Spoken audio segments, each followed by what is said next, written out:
देखिए होंगे। किशोर दा को तो मैं फॉलो किया because of my voice is little bit similar to Kishore da. मुझे समझ में आया कि ये किशोर कुमार होते हैं। अब समझ में आया कि रफी क्या होता है। दोस्तों, क्या आपने कभी गौर किया है कि जिन गायकों की आवाज में हमें किशोर दा की सबसे गहरी छाया सुनाई देती है, उन्होंने कभी खुलकर किशोर दा के प्रति प्रेम और आभार व्यक्त क्यों नहीं किया? क्यों कभी खुलकर ये नहीं कहा कि किशोर दा ने उनके करियर को कितनी गहराई से प्रभावित किया है? अभी हाल ही में 90 के दशक के कुछ पॉपुलर गायकों के वक्तव्य ने नए प्रश्न खड़े कर दिए हैं। साथ ही ये सवाल भी उतना ही अहम है कि जिन गायकों ने किशोर दा की शैली को अपनाया, उनकी गायकी से पहचाने गए, उन्होंने कभी किशोर दा के लिए किसी बड़े सम्मान या पुरस्कार की बात क्यों नहीं की? इन सवालों के जवाब सीधे नहीं हैं और शायद आसान भी नहीं, लेकिन आज के इस वीडियो में हम इन्हीं सवालों के पीछे छिपी सच्चाइयों को समझने की कोशिश करेंगे। चलिए आज का वीडियो शुरू करते हैं, लेकिन इससे पहले अगर आपने अभी तक हमारे चैनल सिंगिंग इमोशन को सब्सक्राइब नहीं किया है तो अभी सब्सक्राइब कर लीजिए, क्योंकि इस चैनल पर हम किशोर दा से जुड़े ऐसे पहलुओं को सामने लाते हैं जिन पर अक्सर खुलकर चर्चा नहीं होती। आप देख रहे हैं सिंगिंग इमोशन।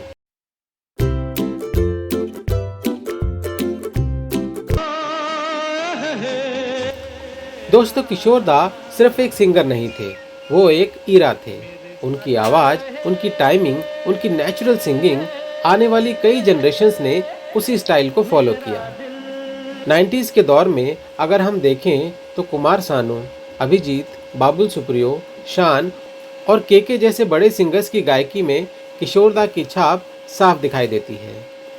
लेकिन अफसोस की बात यह है कि जिन सिंगर्स ने किशोर दा के गाने गाकर और उनके स्टाइल को फॉलो करके बेशुमार पॉपुलैरिटी हासिल की, उन्होंने कभी खुलकर किशोर दा के प्रति प्रेम और आभार व्यक्त नहीं किया, न कभी एक गायक के रूप में उनकी महानता के बारे में बात की। 90 के दशक के मशहूर गायक कुमार सानू ने हाल ही में शुभंकर मिश्रा के पॉडकास्ट में ऐसी बात कही जो शायद ही उनके या किसी किशोर दा फैन के गले उतरेगी। एंकर शुभंकर मिश्रा ये जानते थे कि सानू दा के करियर पर किशोर दा का कितना प्रभाव है। ये जानते हुए ही उन्होंने सवाल किया था कि आपका फेवरेट सिंगर कौन है जो आपके दिल के करीब हो। साथ ही उन्होंने सानू दा को याद दिलाया कि आपने कई गानों में योडलिंग भी की है। इस पर कुमार सानू कहते हैं कि उन्होंने किशोर दा को इसलिए फॉलो किया क्योंकि उनकी आवाज़ उनसे मैच करती थी। साथ ही उन्होंने ये भी कहा कि वो किसी एक सिंगर को फेवरेट नहीं मानते। दादा, आपका फेवरेट सिंगर कौन था? जैसे रफी जी थे, किशोर जी थे, मुकेश जी थे, मन्ना डे साहब देखिए होंगे। किशोर दा को तो मैं फॉलो किया because of my voice is little bit similar to Kishore da, तो मैं फॉलो सबको किया।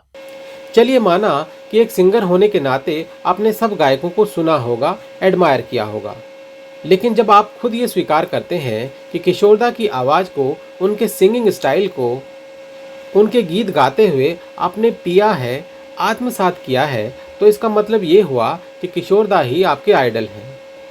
और ये जग जाहिर बात है कि आपके पूरे करियर पर उनका प्रभाव रहा है।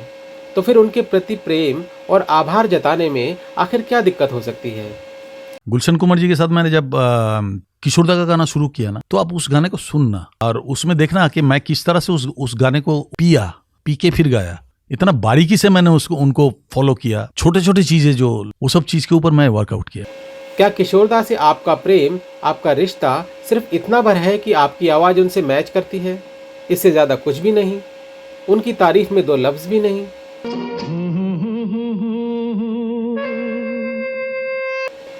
अगर कोई आम श्रोता किशोर दा के सिर्फ 10 गीत बिना किसी पूर्वाग्रह के पूरे मन से सुने तो जीवन भर के लिए किशोर दा का मुरीद हो जाए। पर हैरानी की बात है कि किशोर दा के सैकड़ों गीत सुनने, गाने और उनका अंदाज कॉपी करने के बावजूद सानू दा से 2 घंटे के पॉडकास्ट में किशोर दा पर बात करने के लिए 5 मिनट भी नहीं निकले। हमने अपनी स्टोरी के लिए इस पॉडकास्ट के कुछ क्लिप्स लिए हैं। आप ये पूरा पॉडकास्ट शुभंकर मिश्रा यूट्यूब चैनल पर देख सकते हैं, जिसका लिंक हम इस वीडियो के डिस्क्रिप्शन में शेयर कर देंगे। ऐसे ही कुछ महीने पहले 90s के ही एक पॉपुलर सिंगर अभिजीत ने भी ANI पॉडकास्ट में कहा कि उन्हें पहले किशोर दा की गायकी बहुत पसंद थी, लेकिन बाद में उन्हें मोहम्मद रफ़ी की ग्रेटनेस समझ में आई।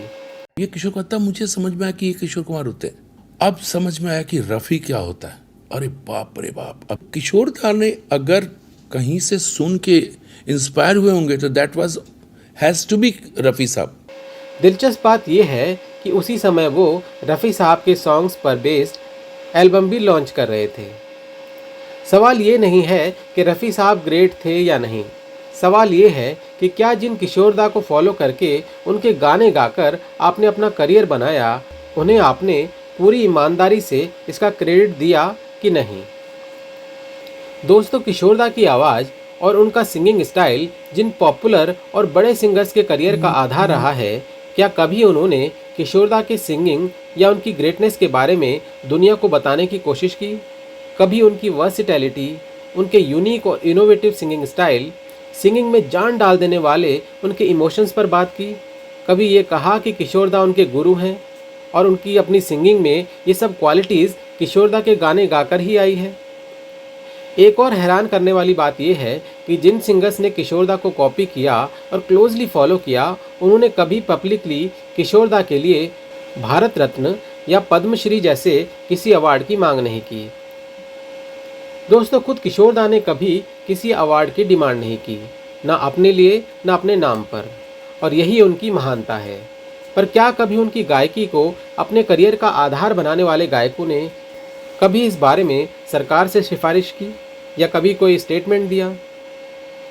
इसके उलट सोनू निगम, जो रफ़ी साहब के भक्त माने जाते हैं, उन्होंने किशोर दा की गायकी की तारीफ करते हुए कई मर्तबा खुलकर ये स्वीकार किया कि उन्होंने किन गानों में किशोर दा के स्टाइल को कॉपी किया है, कहाँ कहाँ वो किशोर दा से प्रेरित हुए। पर वो गायक जो किशोर दा के गाने गा गा कर वजूद में आए, उन्होंने कभी खुलकर ये नहीं कहा कि किशोर दा एक नाम नहीं, गायकी का एक पूरा इंस्टीट्यूशन है, जिन्होंने सिर्फ उन्हें ही नहीं बल्कि सिंगर्स की कई जनरेशन्स को इंस्पायर किया है। अपने आइडल को सम्मान कैसे दिया जाता है, ये इन सो कॉल्ड पॉपुलर सिंगर्स को सोनू निगम और खुद किशोर दा से सीखना चाहिए। किशोर दा अपने करियर के शुरुआती दौर में केएल सहगल साहब से इंस्पायर थे, हालांकि बाद में उन्होंने अपना खुद का सिंगिंग स्टाइल डेवलप किया। पर वो ये बात कभी नहीं भूले कि सहगल साहब को सुनकर ही उन्हें गायक बनने की प्रेरणा मिली, और उन्होंने खुलकर ये स्वीकार किया कि सहगल साहब उनके गुरु हैं। जब मैं छोटा था, उस वक्त से मुझे गाने का शौक था, और मुझे ज़्यादातर इनकरेजमेंट जिनको मैं अपना गुरु मानता हूँ अब तक, वो स्वर्गीय कुंदलाल सहगल। वो तो मैं भी मानती। यहाँ तक कि उन्होंने सहगल साहब के गानों की एल्बम रिकॉर्ड करने से सिर्फ इसलिए मना कर दिया कि अगर उनकी आवाज़ में सहगल साहब के गाने सुनकर अगर उनके एक भी फैन ने ये कह दिया कि किशोर दा ने अपने गुरु सहगल साहब से बेहतर गाया है, तो वो इसे सहन नहीं कर पाएंगे। ऐसे ही सोनू निगम को देखिए, हर मंच पर, हर इंटरव्यू में वो मोहम्मद रफ़ी साहब को अपना गुरु और पिता समान मानते हैं। उन्होंने रफ़ी साहब की वर्सिटैलिटी, उनकी रेंज, उनकी लेगेसी, हर पहलू पर खुलकर बात की और उनके लिए अवार्ड की मांग भी की। आज मैं अपने आप को बहुत सौभाग्यशाली समझता हूँ कि जिनको मैंने अपना भगवान माना, जिनको मैंने अपना, मेरे पीर ही हैं वो। मैं हमेशा बोलता हूँ, जैसे लोग किसी को याद करते हैं, कुछ मानते हैं, कोई साईं बाबा को मानता है, मैं मोहम्मद रफ़ी बाबा को मानता हूँ।